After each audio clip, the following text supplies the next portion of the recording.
Ewermania Indonesia dimanapun Anda berada, main balap kembali lagi. Dan kalau kamera bisa melihat di depan kita ini, mungkin Anda kepengen main ke sini ya. Di depan saya ini ada ini punya siapa nomor 6 ya? Ralf Schumacher ya? Bukan, Juan Pablo Montoya, Mas Dewo. Wah, idolaku zaman itu. Juan Pablo Montoya. Ini jadi suasana di pit stop seperti ini. Ada yang bawa ban, ada yang bawa masih bahan bakar ya. Dan ini masih ngisi bahan bakar. Dan ini masih lebih seru daripada sekarang karena lebih lama prosesnya, lebih deg-degan, bahan bakarnya banyak atau sedikit, bikin salah atau tidak, kebakaran atau tidak. Iya benar. Terus nanti kita lihat bensinnya murni atau campuran ya kan. Ini belinya eceran atau dipompa bensin ya kan. Kalau ngelihat ininya Pertamini Mas Yo, karena kecil. Kecil ya. Ini mungkin karena sudah nggak dipakai lagi di F1, sekarang yang dijual di kampung-kampung di Indonesia itu ya. Ya, Ewermania sebenarnya kita juga bingung. Minggu ini kita mau ngomongin apa sih yang benar? Ngomongin Formula 1 atau ngomongin bola? Karena nanti malam kan ya Indonesia lawan Thailand kan. Ya itu dia. Iya. Ini sebelum ngomong F1 nggak apa-apa ya sedikit ya, karena ini orang bola kan, jadi siapa yang tahu Indonesia atau Thailand? Ya kapanpun dimanapun kan kita selalu berharap merah putih yang berjaya. Apalagi terakhir kali juara SEA Games apa? 1991. Iya. 1991 itu saya masih SD Mas Yo. Iya. Sekarang anak saya sudah mau SMA. Kita belum menang ya. Belum menang. Kita belum menang ya. Jadi kita berharap ya Ewermania nanti malam bola, jadi doakan. Sebenarnya kalau kita nonton bola sederhana kok. Kuncinya ada di kiper, karena kemanapun tujuannya hanya di kiper saja kan. Jadi kalau nggak ingin kebobolan banyak, pilih kiper umur yang 50 tahun ke atas, katanya sudah menopause itu. Kalau sudah menopause nggak akan kebobolan katanya. Baik, dan atau kita ngomong Coldplay, ini juga bingung di Indonesia ini banyak sekali kan, karena mau panggung sudah ada yang rame, jangan-jangan itu membawa satu paham warna-warni gitu kan. Ya sama Formula 1 juga sama kan dulu. Dulu pokoknya zaman dulu itu kalau ada tempat pembalap yang nggak boleh ngopi bareng, Lewis, Giancarlo Fisichella, Barrichello, Takuma Sato. Kenapa Mas Yo? Disingkat aja itu Giancarlo. Oke. Dan yang kabar menyenangkan hari ini adalah saya akan membahas tentang Aston Martin. Saya jujur, saya membawa Aston Martin karena memang saya senang sekali warnanya. Pertama kali warnanya. Tapi setelah ada Fernando Alonso jadi keren juga ya. Dan juga ini cukup menarik kalau teman-teman nonton di Kanada, ini dari Enzo Hartono, itu anaknya. Ini satu keluarga namanya Ferrari. Bapak ibunya suka Ferrari gitu kan. Jadi anaknya namanya Enzo. Satu lagi saya lupa Ferrari gitu, lupa saya. Jadi namanya Ferrari seperti anakmu semua ya. Anakmu kan juga Formula 1 semua ya. Kalau ini Ferrari semua. Nah, itu katanya kalau nonton di Kanada itu ada tribun khusus Stroll. Jadi kalau beli tiket biasa, beli di situ, Anda akan dapat polo shirt dan topi-topinya menarik. Ini ada. Jadi ini gratisan ya Mas? Gratisan, kalau saya selalu gratisan. Lumayan kan ini gratisan. Dan saya suka itu, berarti F1 sekarang sudah kayak dulu awal 2000-an ya Mas ya. Awal 2000-an dulu kan tim-tim ini kan sangat agresif ke fans. Misalnya kita ingat dulu waktu di Bukit Bintang aja di Malaysia. Bar Honda waktu itu bagi-bagi topi, merchandise asli gitu. Yang kalau kita beli harga polonya ya 1 jutaan gitu, tapi dibagikan, kemudian tas, kemudian ada waktu itu pabrikan semua ya. Jadi mereka banyak berpromosi gitu. Iya, betul. Berarti sekarang F1 sudah mulai ke situ lagi. Iya, mungkin karena sudah punya duit lagi. Iya, mikirnya sudah nggak juara dunia tapi juga juara akhirat, jadi sekarang dermawan saya. Mungkin itu efek cost cap Mas. Karena kan dia budget yang dikeluarkan untuk pengembangannya dibatasi. Jadi tim-tim yang punya budget lebih mungkin sekarang akhirnya dibagikan ke fans itu. Tahu ini. Jadi ini kan kayak kampanye Mas, kan supaya pilih dia kayak gitu kan, apalagi mau 2024. Iya, jadi saya baru tahu kalau Enzo Hartono ngasih saya ini karena korban cost cap. Ini capnya kasih saya nih. Dia yang kos di sana, di apartemen kos ya. Capnya buat saya. Ini ada kabar burung tapi benar atau tidak ya kalau Honda akan ke Aston? Ini yakin nggak? Sejauh ini beberapa episode yang lalu, agak lama sih kita ngomong waktu itu Honda ini kan wishy-washy, kalau orang Amerika bilang masuk keluar.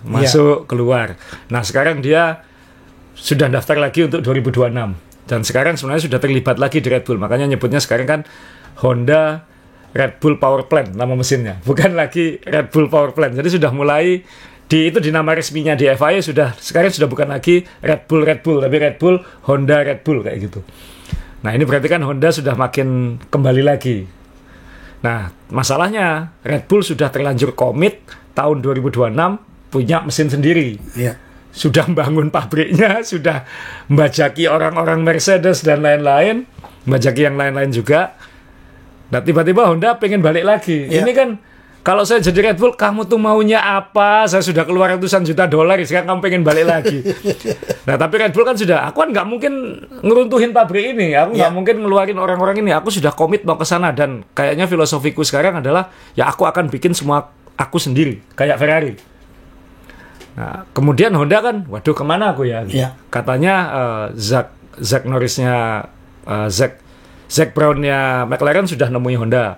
Kemudian katanya Williams sudah ada percakapan. Ya yang kandidatnya kan tidak banyak. Yang apalagi yang atraktif buat Honda. Ini kan kalau kembali ke McLaren ada trauma pertengahan 2015-an itu. Ya mungkin juga takutnya udah bikin mesin bagus, salah balapan di F2 bukan F1 gitu kan. Jadi Honda ini kan harus milih mana yang punya potensi ngangkat aku ya. Gitu. Ya sekarang ini yang paling besar, yang punya budget, yang punya investasi besar, yang punya komitmen besar, yang perform dan barusan dapetin tim teknis yang bagus, ya Aston Martin. Akhirnya kan sebenarnya kan tidak masalah juga Aston Martin Honda. Ya agak lucu aja sih karena Aston Martin itu merek mobil, iya kan? Sedangkan Honda itu juga merek mobil. Tapi pasti nanti akan ada kesepakatan bagaimana gitu. Karena kita harusnya kan dulu waktu Red Bull masih pakai mesin Renault, logonya Aston Martin, namanya Aston Martin Red Bull Renault. Waktu itu Aston Martin masih sponsor. Bahkan Infiniti kan juga pernah. Infiniti kan miliknya Nissan kan tuh. Infiniti waktu itu nempel di Red Bull. Tapi kan Infiniti dan Renault kan satu holding. Ya, jadi sebenarnya kemarin saya diskusi dengan salah satu pimpinan marketing Astra Honda Motor, walaupun ngomongin motor ya di Jakarta. Tapi saya sempat ngomong bahwa kedepannya mungkin balapan kayak MotoGP, kayak F1, ini mungkin nggak perlu pabrikan. Jadi pakai nama brand timnya aja. Kenapa? Sejarah sudah menunjukkan ketika pabrikan banyak masuk itu juga buah si malakama gitu, karena mereka investasi besar tapi ketika cabut ini jadi kosong. F1 kan 2008-2009 kacau. MotoGP hampir bangkrut ditinggali waktu 2008-2009 itu karena situasi ekonomi global membuat pabrikan-pabrikan ini harus cabut. MotoGP khususnya mungkin sudah nggak perlu pabrikan, langsung prototipe semua aja gitu. Nah F1 kan juga mungkin sama kan, sudah umum sekarang. Aston Martin, Red Bull, Renault. Kemudian nanti akan ada Aston Martin, Honda misalnya. Dan sebenarnya kan nanti Ford, kan nanti Red Bull, mesin Red Bull ini kan disokong juga oleh Ford. Tapi Ford ini kan bukan berarti nanti pakai teknologinya Ford. Enggak, Ford itu cuma naruh nama aja.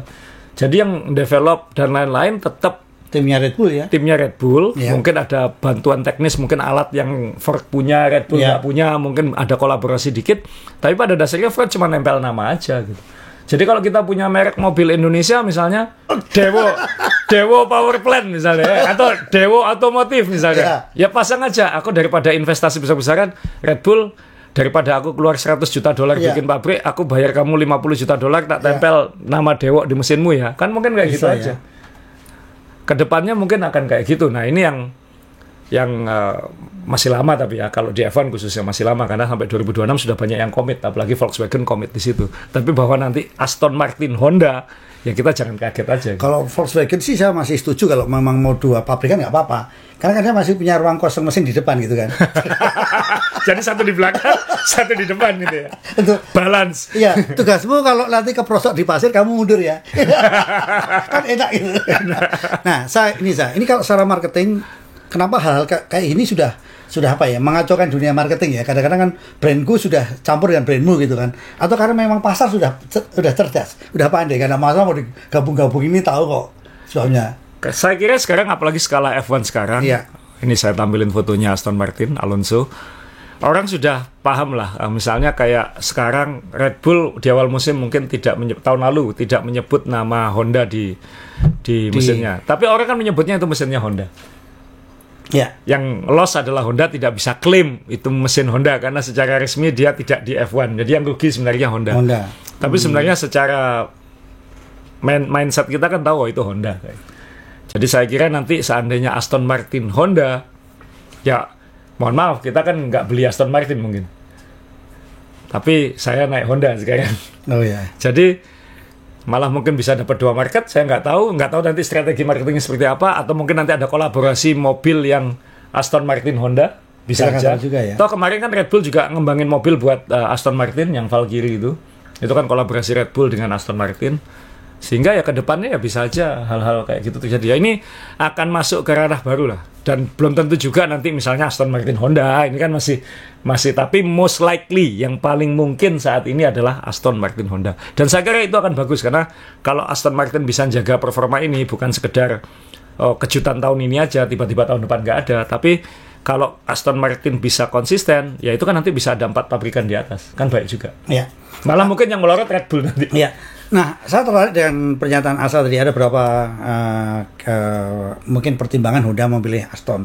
Salah satunya tim teknis tadi. Ya. Apakah ini juga saya ini orang yang tahu persis Red Bull bagaimana, yang sudah kawin lama dengan Honda, sehingga ada apa ya? Paling gampang gitu. Paling gampang. Orang-orang ya Dan Fellows yang sekarang di Aston Martin kan dulu bekerja sama dengan Honda di Red Bull, sehingga lebih seamless lagi, lebih gampang lagi.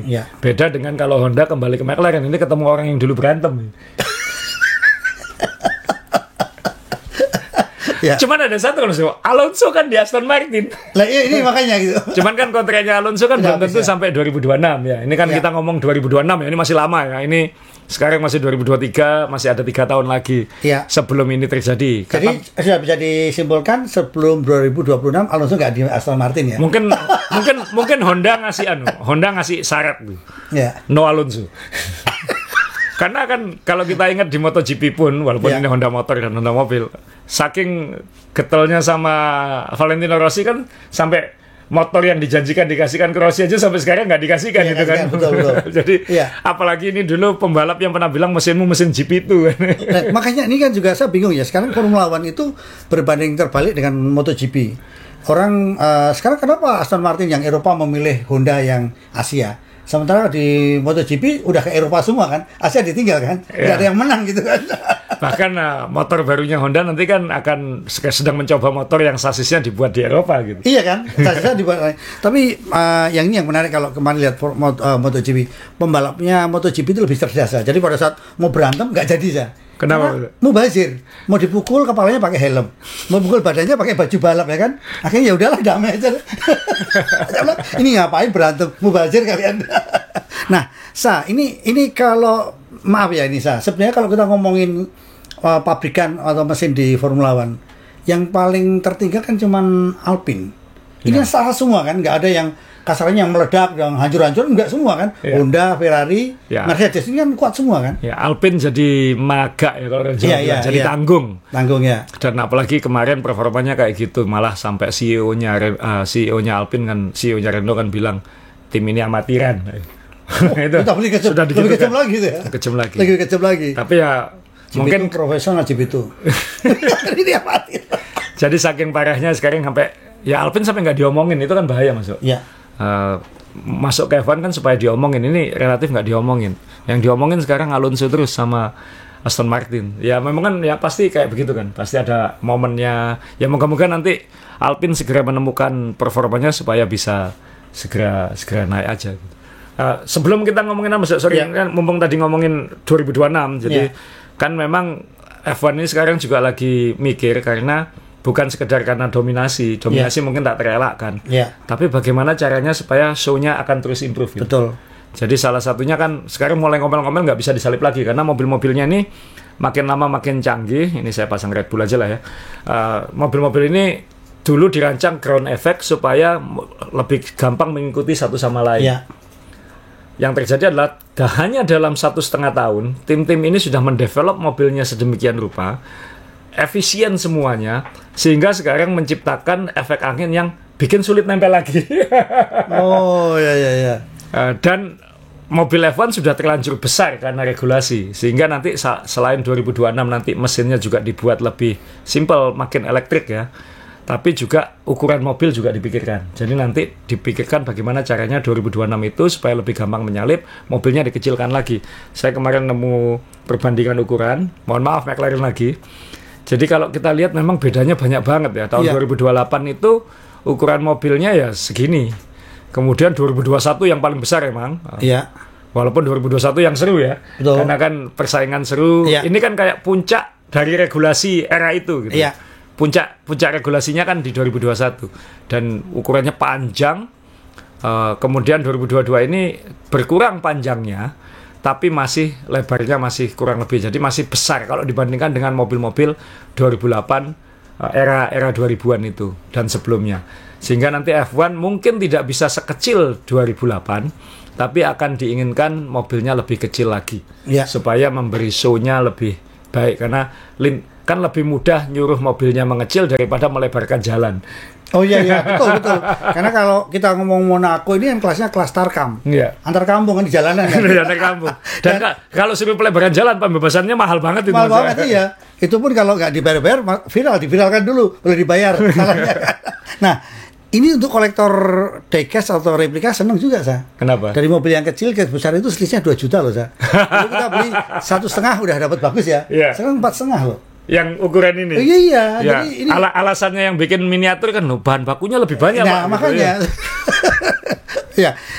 Jadi apa yang dampak regulasi? Karena selain kita ngomong dominasi, Red Bull kan ini 23, 24, 25, 26. Belum lama dominasi udah berganti-ganti banyak peraturan. Beda dengan Mercedes. Berapa tahun Mercedes dijamin satu dekade. Nah, 1 dekade kan.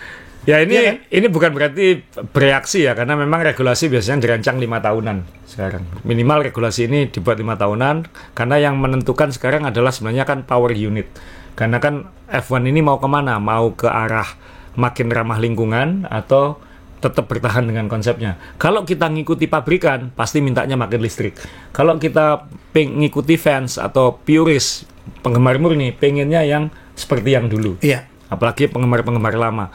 Sehingga nanti akan muncul akan ke persimpangan itu pada suatu titik. 2026 masih belum persimpangan.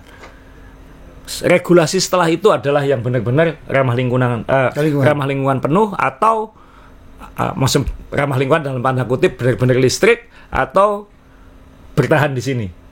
Itu yang setelah 2026. Itu akan dibahas setelah 2026. Tapi untuk 2026 masih penyempurnaan atau simplifikasi dari yang sekarang. Yeah. Karena ada perbandingan lagi, kalau alasannya adalah bahan bakar itu tidak bisa diperbarukan, Sebastian Vettel sudah nunjukkan ada bahan bakar yang bisa diperbarukan, yang bisa untuk F1. Dia ketika demonstrasi tahun lalu menggunakan mobil lama kan dia pakai bahan bakar yang terbarukan. Yeah. Dan sekarang Vettel kayaknya akan terus campaign itu juga, karena Vettel kan penggemar bunyi mobil. Vettel itu kolektor dan penggemar mobil F1 era Schumacher itu kan. Yeah. Nanti di Goodwood Festival di Inggris dia akan mengemudikan mobil-mobil koleksinya dia menggunakan bahan bakar yang terbarukan itu, yang alternatif renewable ya? Itu, alternatif itu. Nah, kalau saya kemarin ngobrol soal MotoGP kalau nggak ada bunyinya kan aneh juga gitu. Yeah. Nah, jadi akhirnya nanti mungkin kedepannya ya udah memang nggak usah peduli sama pabrikan. Kita punya identitas sendiri aja gitu. Toh bahan bakar kita juga ramah lingkungan 1, 2 bisa terbarukan. Nah, gitu. Tinggal itu kan masalah filosofinya mau kemana nanti. Iya. Nah, 2026 masih kelanjutan dari yang sekarang. Tapi nanti setelah itu mungkin akan ada argumen. Karena katanya perusahaan yang menyokong Vettel ini akan terus pitching untuk supaya dunia balap yang klasik kan, balapan klasik itu masih banyak. Mobil-mobil lama F1 ini kan masih harus dipakai. Gitu. Iya. Nah, bahan bakarnya apa nanti gitu. Yeah. Nah, ini muncul bahan bakar terbarukan itu. Jangan-jangan itu nanti lebih menarik daripada F1-nya. Iya, kalau ternyata mobil klasik ternyata sensasi bunyi, kemudian juga kecepatan siapa tahu juga tidak jauh beda juga kan. Kelihatan lebih lincah Mas. Jadi kalau kita ngelihat mobil era 2008, yeah. Kita tahu beberapa waktu lalu waktu Alonso demonstrasi mobil Renault lamanya. Iya. Di Abu Dhabi kalau nggak salah. Itu kelihatan wow karena mobilnya kelihatan lincah di tikungan karena mobilnya kecil. Sedangkan mobil F1 sekarang kalau bahasa Inggrisnya cumbersome itu maksudnya kayak kita habis nyetir hatchback, nyetir sedan gitu. Iya. Jadi lebih panjang, lebih nggak selincah dulu. Kalau kita perhatikan 2 tahun terakhir nggak bisa naik ke curbing kayak dulu. Oh iya. Dulu kan kita lihat bisa dihantam mantul, iya, wah itu kan action gitu kan. Iya kan? Sekarang nggak bisa, kenapa? Harus jaga bawahnya kan. Iya. Harus jaga bawahnya. Nah, ini yang plus minusnya F1 sekarang ya. Moga-moga nanti 2026 dikecilin, mungkin regulasi berikutnya mungkin saya nggak tahu nanti power unit seperti apa atau bentuk mobil seperti apa. Kan tapi yang jelas kalau kita ngeliat gini, iya dulu mobil-mobilnya lincah-lincah banget gitu. Iya, tapi menurut saya pembalap sekarang lebih tepatnya sebagai, kalau dia menjadi apa ya, saya kayak wakil rakyat itu lebih tepat pembalap sekarang. Karena kalau ada apa-apa, tolong cek lantai, kan selalu lihat ke bawah saya. Saya senang kalau lihat gitu kan. Jadi saya tolong cek bawah, cek bawah. Sangat sensitif sekali floornya sekarang kan. Saya kalau ditanya nggak kelihatan, coba kamu jumping biar kelihatan. Ya benar juga. Ya, oke. Jadi ini masalah volume atau size-nya mobil ternyata berpengaruh, dan ternyata tahun 2000 tadi berapa yang lincah tadi 2000-an lah ya, 2000-an itu ternyata itu lebih lincah gitu kan. Jadi akan kembali ke sana, tapi teknologi sudah seperti sekarang. Oh ya, tambahan lagi Mas, kalau tadi memang Aston Martin dengan Honda itu kan kembali ke Jordan Mugen Honda tahun 299 ya. Sebentar, saya kalau lihat dari di TV nggak kelihatan kayak pakai kacamata. Saya paling suka mobil ini dan paling suka sponsornya saya. Oh, Beaton and Hedges atau Benson and Hedges? Beaton and Hedges. Nah, ini era masih rokok ya. Ini 99 98. Itu dan fansnya perempuan paling banyak ini, lihat. Kan nggak boleh nampilin nama rokoknya, jadi disingkat di helmnya itu kan. Itu kan. BH. Ini Damon Hill ya, Hill. Ya. Jadi dulu kan Jordan, tim salah satu tim favorit saya dulu, tim favorit kita kalau liputan karena paling rock and roll. Paling bosnya dan stafnya paling terbuka lah gitu. Kalau yang lain muter lagu biasa, dia yang muter lagu paling kenceng gitu kan, lagunya rock and roll banget di garasinya. Ke sirkuit bosnya pakai baju ungu, kacamata ungu gitu. Rockstar banget. Dan mereka meraih era paling suksesnya adalah ketika menggunakan mesin Mugen Honda itu. Menang satu waktu itu Damon Hill dan Ralf Schumacher. Ini Damon Hill yang saya tampilkan. Nah, tim ini kan kemudian kesulitan finansial, kemudian menjadi Midland, menjadi Spiker, kemudian menjadi Force India beberapa tahun, kemudian dibeli oleh Lawrence Stroll menjadi Racing Point, dan kemudian sekarang menjadi Aston Martin. Jadi sebenarnya ini Aston Martin yang kita tahu ini adalah Jordan. Dan tim ini dulu meraih sukses terbesarnya ketika menggunakan mesin Mugen Honda. Jadi nanti kalau Aston Martin dan Honda sebenarnya kembali ke, ya dunia ini memang benar-benar berputar. Iya, betul ya. Jadi jangan pernah bikin masalah, bikin apapun ketemu lagi kita. Jangan pernah membakar jembatan. Iya.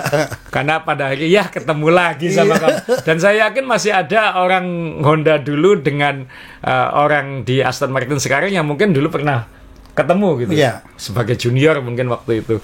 Nah, ini yang harus kita ingat. Jadi nanti kalau ini terjadi, ini akan kembali lagi. Waktu itu terkenal karena kuning, habis ini terkenal karena hijau. dan Alonso, kita ngomong Alonso, ini juga dari F1 ya. Ini dari Twitternya F1 sendiri bahwa Alonso ternyata sulit dipercaya. Ini 5 lomba terbaiknya minimal sejak 2010 Mas. 75 poin ini. Walaupun regulasi poinnya sekarang lebih kurang lebih sih kalau 2010. Kalau sejak 2010 sebenarnya kan hampir sama. Jadi ya dia pernah di Ferrari 5 tahun, ini di grafis, dia kemudian di McLaren yang berantakan ya pasti. Di Alpine, dia justru start musim terbaiknya itu bersama Aston Martin. Ironis ya. Iya. Pada saat di merah kenapa tidak bisa lebih berprestasi gitu? Ya itu dia. Nggak tahu juga kan. Maksudnya dia berprestasi ketika itu kan hampir juara dunia juga kan. Cuman kalah di lomba terakhir aja kan sama Vettel waktu itu. Cuman start musimnya itu bagusan sekarang daripada waktu itu. Cuman bedanya waktu itu start musimnya bersaing ketat, menang dan lain-lain. Sekarang walaupun dia punya 75 poin, di atasnya ada Red Bull yang di langit yang lain gitu. Itu dominan, aja. Betul. Jadi ya itu persepsi dan komparasi di F1 itu seperti itu. Nah, ini tinggal Alonso ini kan sudah ngomong dia di lomba terakhir sampai lupa lomba terakhir di mana. Di lomba terakhir dia sudah ngomong kalau target dia habis ini adalah Miami ya, di Miami target dia. Miami, ya, betul. Target dia habis ini adalah kalau bisa mencuri podium lebih baik, berarti peringkat 2, atau kalau bisa menang itu di Monaco dan Barcelona. Jadi 3 lomba. Jadi setelah ini kan 3 lomba berturut-turut ya. Jadi minggu besok ini di Imola, kemudian minggu depan di Monaco, minggu depannya lagi di Barcelona. Dari 3 lomba itu Alonso menarget Monaco dan Barcelona. Nah, sebentar saya. Kalau kita bicara Monaco dan Barcelona ini kan cukup menarik ya. Orang kita taunya ya Barcelona itu mungkin bisa jadi acuan untuk untuk track lain ya, karena sirkuitnya beda dengan Monaco. Ya. Apa yang di istilah senjatanya Aston Martin itu kok bisa ngomong itu apa kira-kira? Jadi saya tunjukin aja 3 sirkuit berikutnya ini satu persatu ya. Ini Imola, mohon maaf ya. Ini dari F1 juga. Imola ini sangat aerodynamic karena dia ada naik turunnya juga, jadi sangat mengandalkan balance mobil. Di atas kertas mungkin karena top speed tidak terlalu penting di sini, mungkin Aston Martin akan bisa berkiprah. Jadi mungkin podium bisa, tapi kita nggak tahu Ferrari bakal seperti apa di sini. Ini di kandangnya sendiri. Mercedes, nanti kita ngomong banyak Mercedes karena Mercedes akan bawa mobil baru tanda kutip. Kemudian tapi Monaco itu akan memberi kesempatan untuk Aston Martin karena kekuatan utama Aston Martin musim ini adalah braking dan slow corner, khususnya braking dan balance di corner itu, dan itu paling gampang ya di Monaco yang sama sekali tidak ada top speed, yang plus skill pembalap, dan Alonso akan pede dengan kemampuannya. Aston Martin akan pede dengan Alonso, dan Alonso akan lebih pede dengan mobilnya akan bisa lebih dilempar-lempar di sini kayak gitu.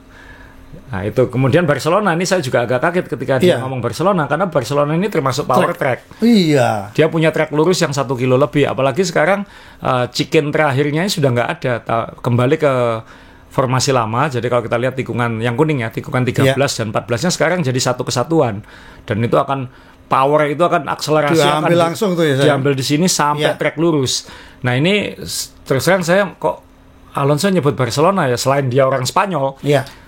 Tapi kan secara sirkuit ini malah mungkin Aston Martin mungkin kurang kuat di sini, tapi saya nggak tahu apa dia PD di mana gitu. Mungkin atau ada upgrade di situ, kita nggak tahu juga. Betul, mungkin ada upgrade yang memang untuk ini, atau kemungkinan mungkin dia strategi mesinnya adalah agak dihemat-hemat sekarang, nanti mesinnya akan diloskan di sini, kita juga nggak tahu. Tapi ini yang disebut Alonso. Kalau di Monaco sangat gampang karena memang pembalapnya top, mobilnya bisa dilempar-lempar, cocok di Monaco. Betul. Nah di sini ini jujur sini Red Bull banget. Jadi ya kita lihat apa yang dimaksud Alonso. Siapa tahu Aston Martin punya kejutan. Betul. Kalau di Monaco saya yakin ya, karena pasti musuhnya hanya Red Bull, karena kalau Ferrari udah Leclerc kan suka tembok kan. Makanya pepatah sana kan pagar makan pembalap. Mungkin Leclerc kalau ngambek nanti langsung belok ke rumahnya langsung. Kan rumahnya di sekitar sini. Betul, ini kan cukup menarik ya. Jadi kita lihat ya, ini Aston Martin ya, kenapa berani berbicara di 2 sirkuit yang berbeda karakter. Betul. Iya kan? Ya tapi kita sekarang harus ngomong Imola ya, karena Imola ini satu ya memang Ayrton Senna tewas di sini. Ya. Buat saya ini sangat sirkuit yang sangat penuh kenangan. Iya. Tapi sirkuit ini juga belum tentu memberikan show yang bagus karena track lurus start finishnya di sini. Jadi tidak cukup panjang untuk ngambil, karena ngambilnya harus di sekitar Tamburello ini, dan itu biasanya salib menyalip agak sulit. Tapi ya kita tapi ngeri juga startnya saya. Kalau kita lihat startnya kan pendek ya, melengkung bahaya juga loh. Ya kan ya banyak kejadian kecelakaan di situ. Pasti kan menariknya di situ kan. Ya bukan berarti berharap kecelakaan ini ya. Cuman kan kita berharap ada terjadi sesuatu di depan sehingga membuat posisi hasil lebih acak lagi kan, kayak gitu kan. Ya coba kita lihat sponsornya apa? Bacanya Pak Allianz apa? Sponsor apa? Asuransi ya. Asuransi ya. Pasti dia akan tempel gede di situ maksudnya. Iya kan. Gunanya asuransi. Ya itu yang ya, tapi ya tetap kita khawatir nanti apapun Red Bull. Sorry, kembali ke Imola. Kalau tadi Asa bilang Mercedes akan membawa mobil baru, nanti akan dibahas. Betul. Nah, si Merah apakah juga tidak membawa mobil baru? Ferrari jadwalnya bukan upgrade besar di sini, yang saya tahu, tapi pasti ada upgrade. Ferrari ini lebih berkutat ke bingung sama setelan, karena mobilnya ini seperti disebut sama Leclerc dan Sainz, mobil Ferrari ini nggak konsisten. Ini cepat tapi nggak konsisten. Maksudnya gimana? Nggak konsisten di tikungan yang berbeda? Nggak konsisten di tikungan yang sama. Loh. Jadi kadang-kadang di tikungan yang sama bisa berubah karakter mobilnya, dan itu berarti kan ini ada sesuatu di situ. Jadi bisa faktor angin, faktor ban, pengaruh juga ya? Ya, berarti dia sensitif terhadap angin, sensitif terhadap ban. Iya. Dan mungkin ya dan sensitif terhadap kebosanan. Kok muter yang sama dia malas ya? Bisa jadi. Bosan dia. Dan kita ingat tahun lalu ya, Leclerc kan overdriving di sini kan, dia bikin kesalahan di sini. Mungkin karena di depan tifosi dia harus menunjukkan kemampuan. Dan ini dekat dengan Bologna kan, dengan markasnya Ferrari. Sehingga mungkin bebannya juga besar. Tapi problem Ferrari kayaknya memang bukan mobilnya, tapi bagaimana nyetel mobilnya itu, seperti yang diomong sama Vasseur di awal musim, prinsipalnya Ferrari. Masalah kita ini masalah setelan gitu. Nah, kenapa nggak bisa konsisten di satu, tidak bisa konsisten antara qualifying dengan race dan di tikungan yang sama. Dan kemarin yang diomongin kan performa Ferrari di qualifying ini kan bagus gitu, dekat dengan Red Bull. Tapi ketika lomba langsung hilang ke belakang, karena dia karakter mobilnya dia kan bannya boros, sensitif terhadap mungkin bannya panas sedikit langsung kacau. Nah ini kan setelan. Timnya harus menemukan resep bagaimana mobil yang pada dasarnya cepat ini tidak merepotkan gitu. Kalau begitu mereka resepnya harus ikut sprint race saja, cepat kan itu 11 lap. Nah itu kemudian kalau Mercedes kan dia sudah dari Toto Wolff dari awal sudah bilang mobil kita salah konsep ini. Udah langsung James Ellison ditarik lagi, gantian lagi direktur tekniknya, sehingga dia akan mengejar perubahan mobil, dan dia sudah ngomong duluan kalau perubahan besarnya akan dilakukan di Imola gitu. Dia akan bawa. Nah sekarang tinggal kita harus menunggu hari Kamis nanti. Kamis kan ketika mereka datang dan mulai muncul berita-beritanya. Perubahannya itu apa? Mobil baru versi B atau perubahan signifikan di bodywork, atau malah hanya di lantai yang kita nggak kelihatan. Katanya sih targetnya satu bodywork berarti ada kaitannya sama sidepod. Jadi nanti akan berubah di sidepod. Berarti zero podnya sudah dianggap cukup, udah ini mentok, nggak bisa kita apa-apain lagi. Kemakan lagi ya. Kalau floor kita pasti nggak bisa ngelihat gitu. Dan bisa aja bilang kita ganti floor ya, tapi kan kita bohongin itu kan, kita juga nggak tahu kan, nggak bisa kelihatan kok. Tapi yang paling utama, dan ini katanya yang direwelin oleh Lewis Hamilton, adalah suspensi depan. Karena mobilnya cenderung gampang dive. Jadi kalau di rem atau apa tuh karakter depannya ini nggak disukai oleh Lewis. Selain posisi duduk pembalap katanya yang lebih maju daripada yang lain, tapi karakter suspensi depannya ini yang nggak disukai oleh pembalapnya. Nah ini yang harus. Tapi kan karakter suspensi ini akan berpengaruh ke aerodinamika kan. Mobil posisi lurus dengan mobil posisi nuki kan efek aerodinamikanya berbeda. Nah nanti kalau memang suspensi depan diubah, kemudian bodywork diubah, lantai bawah, ya berarti kan mobil B ini. Yang sama hanya monokoknya aja gitu. Dan katanya kunci suksesnya Red Bull sekarang ini sebenarnya ya di suspensi, karena mobil itu stabil terus gitu. Dia bisa menemukan setelan suspensi yang mobilnya tidak gampang goyang. Kan dia dari tahun lalu nggak porpoising memang nggak. Dia sudah menemukan bagaimana setelan suspensi yang pas itu di berbagai tikungan, di trek lurus dan lain-lain. Nah itu yang dikejar oleh sekarang dikejar oleh Mercedes. Dan ini mobilnya ya. Kalau kita lihat ya, kan ini nggak kelihatan, tapi ini kelihatan kayak ada punuknya yang panjang lah, karena dia zero pod. Ya mungkin nanti apakah dia akan kayak Red Bull? Saya kira dia nggak perlu malu kalau itu konsep yang benar kok, Aston Martin benar. Ya kan, masa kita ngeyel salah, ngotot salah. Dan untungnya Mercedes juga tidak perlu malu di jalanan kan. Kan saya niru Red Bull kan jualan botol, kan jualan mobil itu kan. Sama mobil malu dia mungkin. Ya inilah ketahuan kalau Mercedes kena cost cap dengan memakai suspensi suntikan itu kan. Di sini kan terkenal tuh kalau sopir rusak, suntik aja murah gitu kan. Saya ini baru janji ya. Jadi Kamis kalau mau melihat, dia sudah statement. Kita akan bawa banyak komponen baru di Imola. Cuman seberapa besar itu yang kita bikin penasaran. Karena bukan sekedar penasaran terhadap Mercedes, juga ini memberi harapan kepada semua penggemar non Red Bull, non reguler, bahwa sekarang mungkin harapan tertinggi penggemar F1 untuk balapan yang seru ada pada Mercedes. Bukan pada Ferrari lagi. Ferrari kamu sudah terlalu lama mengecewakan kita, sudah PHP terus ya. Sudah mengulangi terus gitu. Jadi PHP, mohon maaf, kita sekarang berharap Mercedes yang bisa melompat. Kita ini butuh melompat sekarang. Bukan butuh progres, butuh melompat. Yang dilompati kan merah dan hijau ini kan, dilompati untuk ngejar Red Bull. Harapannya ada pada upgrade ini. Karena Ferrari akan punya upgrade, tapi kan dia tidak sedrastis tidak sedrastis Mercedes. Mercedes sudah bilang kita akan drastis berubah. Ya, ini omongannya orang yang nggak suka Red Bull ya saat tadi ya. Nah ini Red Bull juga diam-diam, ya udah kamu update, aku juga update kok. Maaf nggak ketemu lagi. Betul. Dan nanti akan ada yang komen, ini aku anti Red Bull. Bang. Enggak, karena memang kita nggak boleh nyalain Red Bull. Yang harus disalahin ya ini.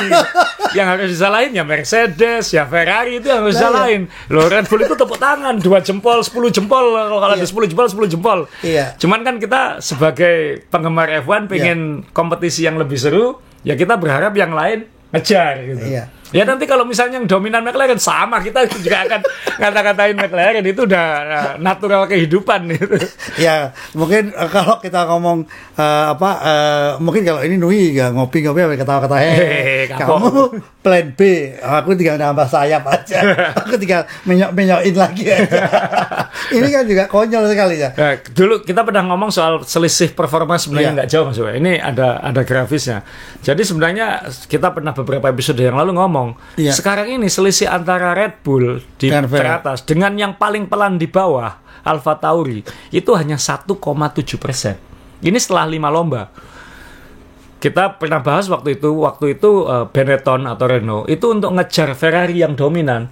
Padahal Benetton Renault itu peringkat 3-4. Itu butuh 2,5% untuk ngejar nomor 1 dari peringkat 4. Nah ini dari peringkat 10 untuk ngejar nomor 1 itu sebenarnya hanya 1,7%. Cuman 1,7%, tapi ini bunganya fix Pak, jadi nggak bisa berubah-ubah sama aja. jadi bayangkan ya, maksudnya Ferrari ini sebenarnya sudah mepet banget. Iya. Cuman dia nggak konsisten. Aston Martin sekarang nomor 3, tapi kan dia dengan Mercedes sebenarnya hampir sama. Ya. Nah ini Mercedes kalau dia kita upgrade total berubah. Mercedes akan lompat ini. Lompatnya kemana? Apakah cukup lompat mendekati Red Bull atau masih ke Ferrari yang itu masih 0,25% itu. Lumayan ya. Lumayan 0,25% kalau 1 triliun kan banyak masuk. Ya, dengan pembalap dengan kualitas pembalap yang dua-duanya oke juga cukup menarik ya. Siapa tuh masih bisa mau. Dia punya 2 pembalap ya. Dia punya 2 pembalap. Ya. Jadi ini sebenarnya ya kalau dibilang Red Bull dominan, iya, tapi sebenarnya nggak jauh. Itu yang menyebalkan. Dulu yang peringkat 4 itu 2,5% selisihnya dengan yang atas. Sekarang hanya 0,75% antara Mercedes dan Red Bull. Tapi yang di atas ini nggak terganggu. Luar biasa. Jadi F1 sekarang ini kok bisa ya? Dan kalau kita lihat yang terpelan ya, kita nggak usah ngelihat poin dan klasemen. Yang terpelan kan Alfa Tauri di sini. Kemudian Alfa Romeo di atasnya. Alfa Romeo kan berantakan banget beberapa lomba terakhir. Williams itu yang sekarang juru kunci secara klasemen, secara performa dia tuh nomor 8. Dan lihat ini dengan McLaren hanya selisih 0,02%. Williams apa sah pembalapnya? Berbagai hal lah kalau sudah kayak gini. Kalau kita ngomong ke bawah mungkin masalah setelan ada, masalah suspensi ada, masalah aerodinamika ada, nggak ketemu mixnya kayak gitu. Williams tapi keunggulannya ada, itu trek lurus. Trek lurus itu ada. Oh yang berbuat baik atau berbuat yang lurus dia oke lah. Dia oke. Ya. Suruh belok-belok bingung ya. Berbuat kiri dosa ya. Terlalu polos itu. Iya. Nah ini ya yang nanggung ya ini Alpine ini kan. Alpine, karena dia pabrikan ya kita ngomong. Dia pabrikan. Iya, betul. Dia ke atas. Dari sini jadi kelihatan agak jauh padahal sebenarnya hanya 0,5%. Iya. Dia ke atas agak jauh, ke bawahnya sebenarnya juga tidak jauh-jauh amat. Ya ini 0,3 ya, nggak jauh-jauh amat. Jadi dia yang nanggung. Jadi kalau kita lihat ini average performa ini kalau kita ngitung speed qualifying, speed racing, lap time ya. Ini dari lap time. Jadi dari catatan waktu qualifying, racing diakumulasi, ditotalkan ya jadinya seperti ini. Iya. Ini kan kalau kita lihat yang paling bawah Alfa Tauri Iya. Ya ini kan ya jujur ini kaget ya, kita drop ya. Kita kan sempat awal-awal itu kan menjanjikan karena wah ini anaknya, adiknya Red Bull gitu kan. Dan sekarang juga pembalapnya De Vries itu. De Vries itu kan juga jadi istilahnya juga sekarang apa mungkin di reshuffle juga mungkin kalau tahun ini seperti itu terus ya. Ada dua yang mulai digoda. Mau di reshuffle. Kalau bahasa Indonesia digoyang. Ya. Itu Nick De Vries. Yang satu lagi Logan Sargent. Logan Sargent. Ya, jadi 2 di Williams dan di Alfa Tauri. De Vries ini katanya kan ini gara-gara Daniel Ricciardo ke markasnya Alfa Tauri lalu seat fitting. Sehingga muncul gosip wah Ricciardo disiapkan untuk De Vries. Ricciardo akan selalu disiapkan untuk Red Bull dan Alfa Tauri. Kalau ada pembalapnya yang nggak bisa. Ya perform ya. Ricciardo tugasnya adalah itu. Jadi dia mau menggantikan atau tidak, dia harus seat fitting. Mau nggak mau. Tapi itu juga ngasih pressure ke De Vries bahwa penggantimu ini top loh. Iya. Kamu sudah jadi Latifi yang baru ini. Jadi kamu harus perform. Dan kebetulan dua-duanya rookie kan ini, karena De Vries rookie, Sargent juga rookie. Sargent mungkin tidak under pressure seperti De Vries. Karena sejarahnya Red Bull kan galak Mas Yo. Pembalap nggak perform, tendang. Gitu. Iya. Nah ini Williams juga ada Sargent yang tapi Sargent ini rookie murni gitu. Dia belum pernah, De Vries sudah punya balapan dan usianya sudah 20 mau 28 tahun. Sargent ini kan rookie murni yang di mobil, yang di tim yang juga barusan ganti bos, yang barusan ganti internal. Nah, yang ngilik-ngilik goda ini malah dari Mercedes, karena kan suppliernya kan dari Toto Wolff yang bilang sudah. Toto punya siapa Toto? Ralf Schumacher. Oh iya. Mick Schumacher. Mick Schumacher ya. Iya. Mick Schumacher sudah disiapkan juga. Sudah disiapkan kan. Mick Schumacher mau ditaruh di mana ini? Iya. Hebatnya juga ya. Masih tanggung jawab ya, kamu ngambil. Punya pengalaman. Iya. Jadi kalau yang menggantikan Sargent nanti pembalap yang punya pengalaman. Iya. Dan dulu Ralf Schumacher balapan di pamannya, Ralf Schumacher balapan di Williams. Dan bapaknya yang nyiapin Mercedes kan? Mercedes, betul. Iya. Tapi kalau dari DM yang masuk ke IG saya ini yang paling disesalkan De Vries. Kan di presiden jadi De Vries itu kan sama orang-orang cewek semua itu. Aduh, nggak bisa makan bakso De Vries ini apa? Bakso tetelan om. Nggak bisa makan bakso tetelan ini. Jadi ini menarik ya. Jadi supaya kita tidak bosan ngomongin Red Bull terus. Iya. Gosip-gosip ini kan cukup menarik untuk kita kulik-kulik ya. Iya. Jadi tadi Asa ternyata Logan ini juga sudah siap didongkel, ternyata memang ada Mick Schumacher. Ada Mick Schumacher kan mereka ini berebut 20 kursi pekerjaan paling top di dunia lah untuk balap. Iya, tapi sebagai maklar pegawai Toto kan hebat. Iya kan, De Vries ini kan juga Toto yang maklarin. Yang dulu ya. Iya kan, sama kan. Jadi Mick ini juga ada harapan juga ya. Ada harapannya, dan termasuk Bottas yang di Alfa Romeo itu kan dulu maklarnya kan Toto Wolff ya. Dan kayaknya kembali lagi katanya ini. Oh iya. Iya. Nah ini yang saya masih ada, tapi ini kan masih 5 lomba ya.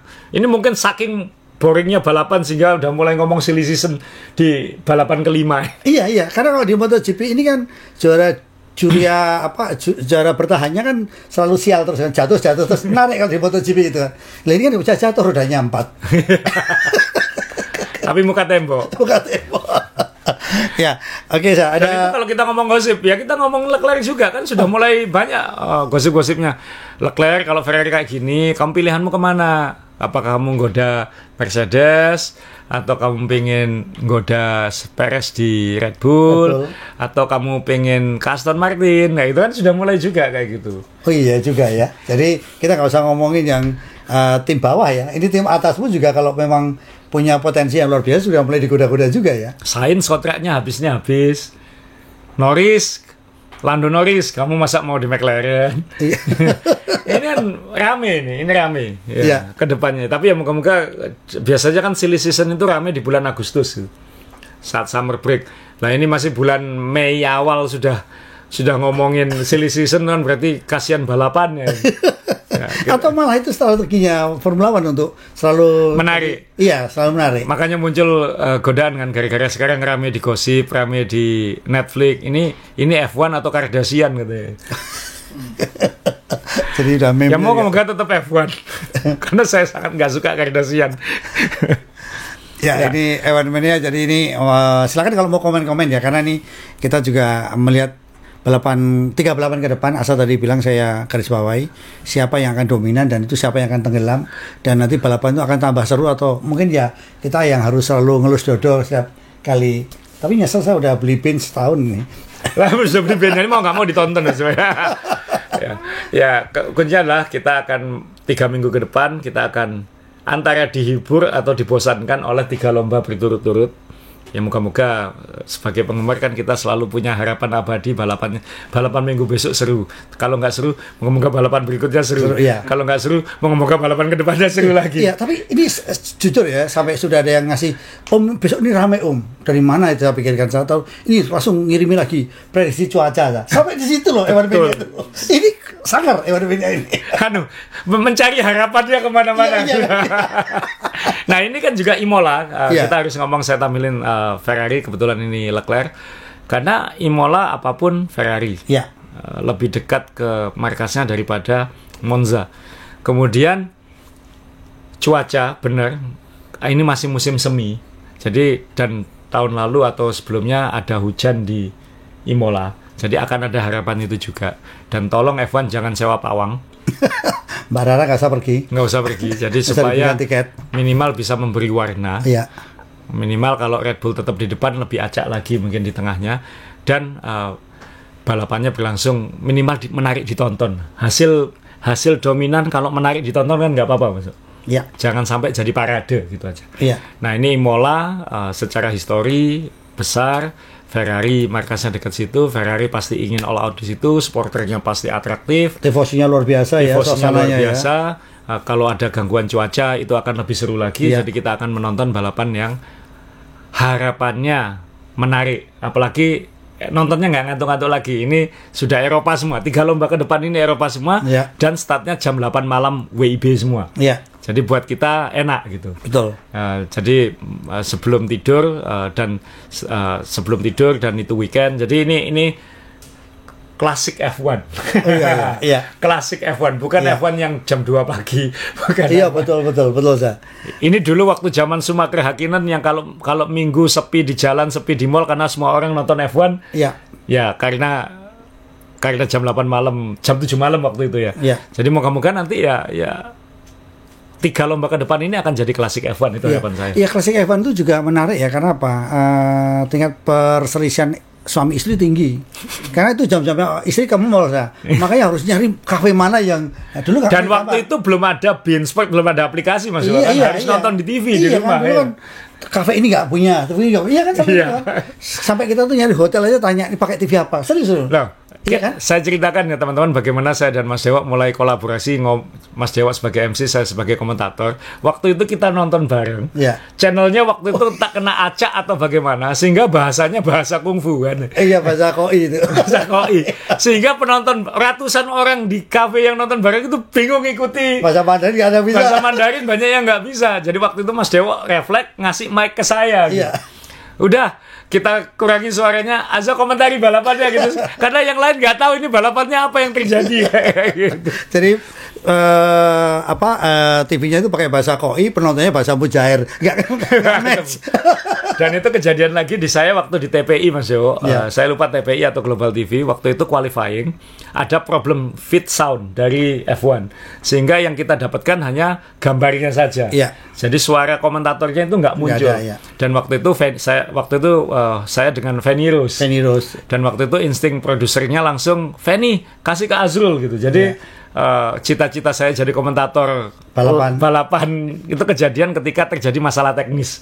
Jadi komentator Inggrisnya suaranya nggak masuk, sehingga waktu itu Fanny Rose dan saya mengomentari bahasa Indonesia. Dan itu waktu itu saya paling happy karena ini cita-cita saya sudah dulu kayak gitu. Ya, ini kalau kita lihat ini foto yang paling mahal karena kita lihat ini Itali sekali, merah putih. Mobilnya yang melintas juga mobil Itali saya. Ya. Oke, Sa, ada tambahan lagi. Teman-teman paling benci katanya kalau melihat saya, asal ada tambahan, udah tahu kalau ini mau closing. Jadi ini kalau kita pijat refleksi udah prok.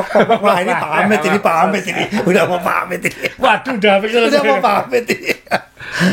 Ya, kita moga-moga ke minggu depan adalah kita ngomongin selain hasil Imola juga hasil Monaco, dan itu episode ke-100 ya. Iya, minggu depan insya Allah episode ke-100. Ada berapa hadiah katanya? Nah, Mas Dewa sudah janji ngasih replikanya. Saya juga akan menyisihkan salah satu replika saya dengan berat hati gara-gara di Mas Dewa. Akan saya serahkan sebagai giveaway. Dan saya kebetulan weekend kemarin kan ada event basket bersama Son Gelael. Dan Son juga akan memberikan beberapa hadiah dari dia. Iya. Tapi juga Evan Mania yang di rumah juga pengen berbagi, boleh loh ini. Boleh loh di rumah. Berbagi ke kita atau berbagi ke satu sama lain Mas Yo? Maksudnya kalau berbagi kita kan tuker, namanya sama-sama tuker diecast ini kayak gitu. Ya, kirim ke kita undi sekalian. Okay. Ya kan? Jadi silakan. Nanti saya juga akan ngerayu-ngerayu teman-teman di Surabaya. Nanti kan kita mau kumpul sedang mensurvei satu hotel yang kita pakai untuk nonton bareng. Semoga nggak ada masalah dengan perizinan kan, semua harus ada izin saya. Oh ya, nanti ikuti IG-nya Mas Dewa aja, nanti teman-teman yang di Surabaya atau dekat dengan Surabaya, insya Allah kita nanti hari Minggu akan nonton F1 rame-rame minimal reunian F1 Mania Surabaya. Dan itu nanti teman-teman kalau ingin bergabung bisa Biga nanti di mana lokasinya dan di mana ikuti IG-nya Mas Dewo, karena nanti Mas Dewo tinggal WA saya, "Za kesini," oke gitu. Nanti mungkin siapa tahu kita bisa ketemu di situ ngobrolin F1, gosipin F1. Iya.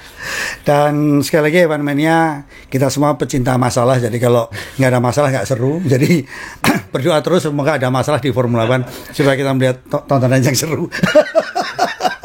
Sekali lagi terima kasih, jaga kesehatan. Asa, terima kasih teman-teman di studio. Terima kasih, kita jumpa lagi dan semoga minggu depan kita bisa nonton minggu kita bisa nonton bareng. Sip. Ya.